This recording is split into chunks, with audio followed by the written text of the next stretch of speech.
ये कहानी है PIA की एक मिस्ट्री फ्लाइट की, जो कि आज से ठीक 35 साल पहले हवा में उड़ती तो है लेकिन आज तक कभी लैंड नहीं हुई है। इस प्लेन में 49 पैसेंजर समेत 5 क्रू मेंबर शामिल थे, जो कि आज तक लापता है और इनके खानदान वाले आज तक इनकी राह तकते हैं। और कुछ माहिरीन का ये भी मानना है कि बहुत जल्द ये जहाज हमें मिल सकता है। इस जहाज के साथ ऐसा क्या हुआ है और ये कहां गायब हो गया है और क्यों 35 साल से इस जहाज का कोई सुराग नहीं मिल सका। आज हम बात करेंगे PIA की मिस्ट्री फ्लाइट PK404 की। PK404 जहाज लापता हो। PK404 लापता।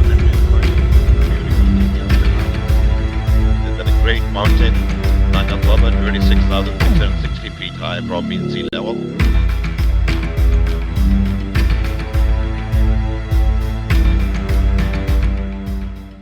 ये बात है 25 अगस्त 1989 की, जब PIA का फोकर F-27 प्लेन गिलगित से सुबह 7:30 बजे इस्लामाबाद के लिए रवाना हुआ था। ये प्लेन इससे थोड़ी ही देर पहले गिलगित से एक सवारी लेकर आया था, यानी कि ये प्लेन कंटिन्यूअस राउंड में था। इस जहाज में 49 पैसेंजर समेत 5 क्रू मेंबर मौजूद थे। फोकर F-27 किस किस्म का जहाज होता है, पहले इस बारे में हम समझ लेते हैं। फोकर F-27 एक फ्रेंडशिप त्यारा था, जो कि डच टर्बोप्रॉप एयरलाइन कंपनी ने 1950 की दिहाई में इंट्रोड्यूस करवाया था। इसमें 28 से 52 पैसेंजर्स की कैपेसिटी थी और ये मुख्तलिफ एयरलाइंस ने इसको काफी इस्तेमाल किया, खास तौर पर KLM जो कि एक डच एयरलाइंस थी, और लुफ्तांसा ने तो इसको काफी इस्तेमाल किया। साथ ही साथ ये मिलिट्री एड प्रोग्राम में भी काफी इस्तेमाल होता था और मैरीटाइम सिक्योरिटी के लिए भी बहुत ज्यादा कारामद था। वापिस आते हैं PIA के त्यारे पे। इस प्लेन में 5 क्रू मेंबर्स मौजूद थे, जिनके नाम captain SS Zubair, captain Aftab Billy Grami, first officer Suhail Iqbal, flight steward Mohammad Maqsood और एयर होस्टेस खालिदा हबीब शामिल थे। ठीक सुबह 7:35 पे F-27 फोकर प्लेन इस्लामाबाद के लिए गिलगित एयरपोर्ट से उड़ान भरता है और ठीक 5 मिनट के बाद यानी 7:40 पर captain SS Zubair air traffic control से राब्ता करते हैं और उनको अपडेट करते हैं कि जहाज इस वक्त जुग्गी चेक पोस्ट के ऊपर से गुजर रहा है और तमाम पैसेंजर सेफ हैं। बाय द वे, ये उस दौर की बात थी जब पाकिस्तान एयर ट्रैफिक कंट्रोल के पास रेडार टेक्नोलॉजी मौजूद नहीं थी और ये हाई फ्रिक्वेंसी रेडियो सिग्नल पे डिपेंड करती थी। गिलगित से इस्लामाबाद का सफर ठीक 1 घंटा 10 मिनट की मुसाफत पर मौजूद है और ये 3 माउंटेन रेंजेस के ऊपर से होकर गुजरता है, जिसमें हिमालयाज, हिंदू कश और कराकरम वाक़े है। और खास तौर पर नागा पर्वत की जो पहाड़ी है, जिसको किलर माउंटेन कहा जाता है, उसके ऊपर से भी होकर गुजरता है। लेकिन इससे पहले थोड़ा बहुत नागा पर्वत के बारे में जान लेते हैं। नागा पर्वत, जिसको किलर माउंटेन भी कहा जाता है, दुनिया की 9वीं सबसे ऊंची माउंटेन है, जिसकी ऊंचाई 8,126 मीटर अबव सी लेवल यानी कि 26,000 फीट से भी ज्यादा ऊंचा है। PK404 का आखिरी मैसेज, जो कि 7:40 पर एयर ट्रैफिक कंट्रोल की तरफ से जाता है और ATC के बार बार राब्ते के बावजूद भी जब कोई जवाब मौसूल नहीं होता है तो फिर इमरजेंसी डिक्लेयर कर दी जाती है और सिविल एविएशन को आगाह कर दिया जाता है। सिविल एविएशन का ये कहना था कि PK404 ने जब गिलगित एयरपोर्ट से उड़ान भरी तब मौसम बिल्कुल साफ था, लेकिन रास्ते में मौसम की खराबी और तूफान का अलर्ट मौजूद था। प्लेन के लापता होने की खबर जंगल की आग की तरह फैल जाती है और फिर तमाम अदारे अलर्ट कर दिए जाते हैं। कहा यह जाता है कि रास्ते में मौसम की खराबी के बाइस जहाज तूफान में फंसा और कैप्टन SS जुबैर ने फैसला किया कि कोई और अल्टरनेट रूट को अपनाया जाए और यहाँ से वो शायद एक बर्फ के पहाड़ से टकरा गया।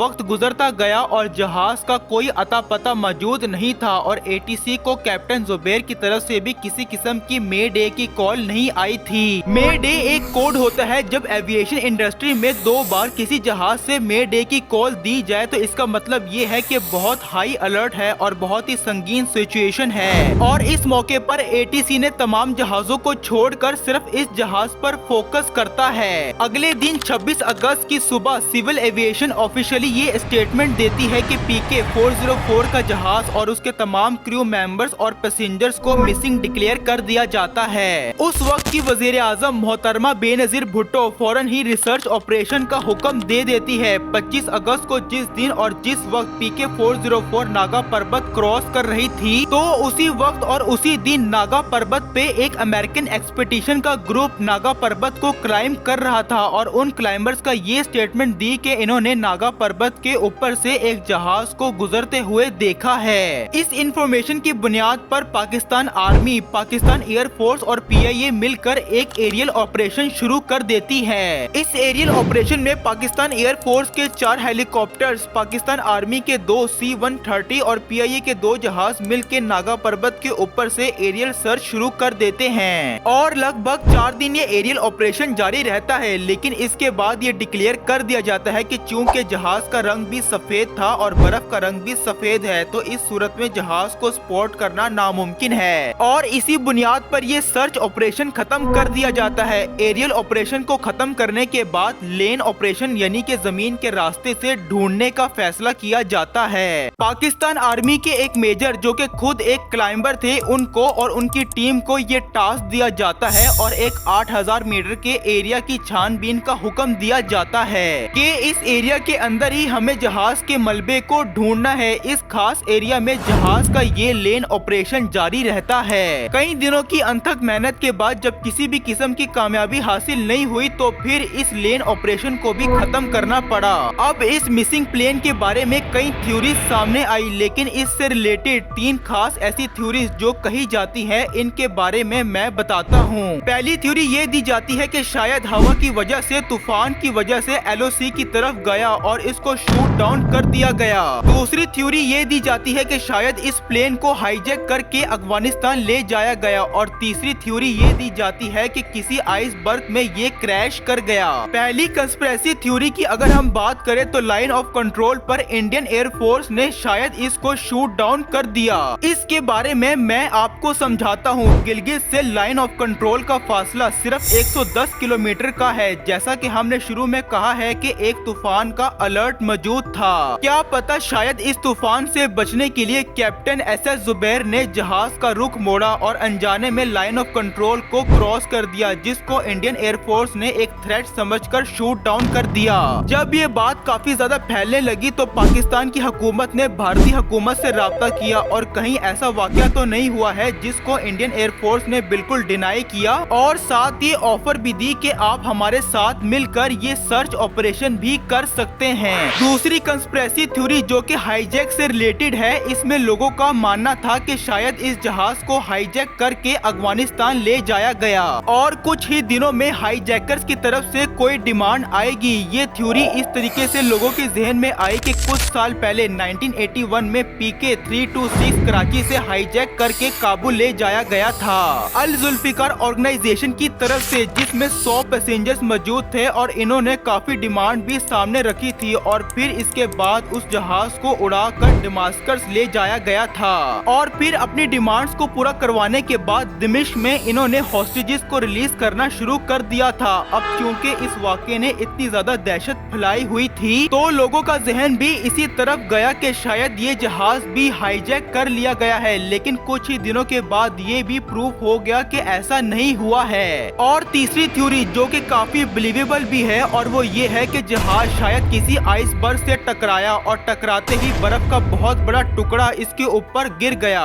जिसने जहाज को अपनी लपेट में ले लिया। अमूमन होता यह है कि जब जहाज क्रैश होता है तो इसके रैकेजेस फैलता है और इसमें से धुआं निकलता है, लेकिन चूंकि बर्फ के तोदे ने इसको लपेट में ले लिया इसी वजह से वो आज तक नहीं मिल सका। जब ये तमाम सर्च ऑपरेशंस फेल हुए तो एक पॉइंट के बाद पाकिस्तान की हुकूमत ने इन तमाम पैसेंजर्स और क्रू मेंबर्स को डेथ डिक्लेयर कर दिया। लेकिन फिर भी फैमिलीज की तरफ से काफी ज्यादा प्रेशर रहा, काफी ज्यादा प्रोटेस्ट भी हुए, लेकिन वक्त के साथ साथ ये सब कुछ भी खत्म हो गया। अब जिस तरह मैंने शुरू में कहा था कि शायद ये जहाज भी मिल सकता है तो वो कैसे? माहिरीन का ये मानना है कि जिस तरह से दुनिया में क्लाइमेट चेंज और ग्लोबल वार्मिंग के असरात सामने आ रहे हैं, ग्लेशियर्स पिघल रहे हैं, तो कहीं ऐसा ना हो कि बर्फ के पिघलने से ये जहाज बाहर नमूदार हो जाए। इसकी एक जिंदा मिसाल ये है कि एक ब्रिटिश क्लाइमर जिनका नाम जॉर्ज था 8 जून 1924 को माउंट एवरेस्ट को सर करने की कोशिश में जहां बाग हो गए थे और उनकी लाश नहीं मिली थी, लेकिन 8 जून 1924 को माउंट एवरेस्ट को सर करने की नीयत से पहाड़ पर चढ़े, लेकिन फिर लापता हो गए और फिर 1999 में तकरीबन 75 साल के बाद उनकी लाश मिली। तो इसी तरह से जब ग्लेशियर्स पिघलेंगे, बर्फ पिघलेगी, तो क्या पता PK-404 भी नजर आ जाए। अब PIA की फ्लाइट PK-404 अपनी नौयत में एक वाहिद वाकया नहीं था। इस तरीके के और भी मिसिंग प्लेन की कहानियां मौजूद हैं जो कि फ्लाइट जैसे ही उन्होंने हवा में भरी उसके बाद वो रडार से भी गायब हो गए। ना आज तक उनका मलबा मिला, ना उनका कोई मैसेज मिला और ना ही उनकी लाशें मिली। इसकी पहली मिसाल 1953 में मिलती है जब स्काईवेज नाम की एक एयरलाइन जो कि जमैका से उड़ती है 39 पैसेंजर्स को लेकर एक SOS कॉल उनके नॉर्थ एटलांटिक से मिलती है, लेकिन फिर उसके बाद वो जहाज हमेशा हमेशा के लिए गायब हो जाता है। इसी तरह की एक और फ्लाइट डिसअपीयरेंस होती है 1962 में अमेरिकन आर्मी का जहाज फ्लाइंग टाइगर लाइन जो कि कैलिफोर्निया से उड़ता है वियतनाम वॉर के लिए, जिसमें 93 से 96 US सोल्जर और कुछ वियतनामी सिटीजन मौजूद थे। पहले तो वो गुआम उतरता है, वहाँ पर रिफ्यूलिंग करता है, उसके बाद उसका अगला स्टॉप होता है फिलिपाइन, जिसके बाद उसे वियतनाम जाना था एक सीक्रेट ऑपरेशन के लिए, लेकिन फिलिपाइन के रास्ते में ही वो जहाज कहीं गायब हो जाता है और आज तक उसका कोई सुराग नहीं मिलता है। और इन तमाम फ्लाइट डिसअपीयरेंस की सबसे ताज़ा मिसालों में से हमने देखी है फ्लाइट MH370 मलेशियन एयरलाइन का जहाज जो कि कोलालमपुर से उड़ता है 239 पैसेंजर्स को लेकर on the route of Beijing के रास्ते में गायब हो जाता है। और आज इस बात को 10 साल बीत चुके हैं, लेकिन आज तक इस जहाज का कोई सुराग नहीं मिल सका। PIA का फोकर F-27 ये वाहिद जहाज नहीं था जो कि क्रैश हुआ, इसके अलावा भी 5 क्रैशेस हुए हैं इसी वेरिएंट के। सबसे पहला क्रैश होता है 1970 में, इस्लामाबाद से फ्लाइट लेता है और इस्लामाबाद में ही क्रैश हो जाता है, जिसमें 30 लोग जान भाग होते हैं। फिर 2 साल के बाद यानी कि 1972 में इसी वेरिएंट का जहाज F-27 रावलपिंडी से उड़कर वहीं क्रैश हो जाता है, जिसमें 26 लोग अपनी जान से हाथ धो बैठते हैं। फिर आता है 1986 में, इस्लामाबाद से एक जहाज उड़ता है 54 लोगों को लेकर और पेशावर के करीब लैंड होने से पहले ही क्रैश हो जाता है, लेकिन 54 में से सिर्फ 13 लोग ही जान भाग होते हैं। चौथा जहाज जिसकी आज हम बात कर रहे हैं जो कि आज तक नहीं मिल सका।